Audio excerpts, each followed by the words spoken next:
ছেলে হওয়া এত সহজ না, অনেক কিছু ঘুরে আমাদের মাথায়।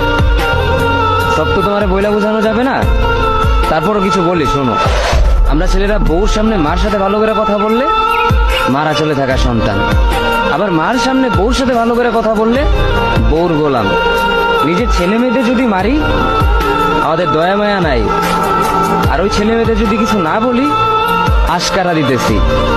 নিজের বউরে দিয়া যদি জব করাই সেই ক্ষেত্রে আমি বউর কামাই খাই, আর যদি বউরে দিয়া জব না করাই আমি সন্দেহ করি। সারাদিন ঘরের বাইরে থাকলে আমরা ভাদাইম্মা, আর যদি ঘরের ভিতরে থাকি তাহলে বেকার, কাজ কাম নাই। আর এই তোমাদের মেয়েদের গায়ে যদি আমরা ভুলেও টাচ করি না আমরা নির্যাতক, আর যদি তোমরা মেয়েরা আমাদের গায়ে হাত তুলো আমরা কাপুরুষ।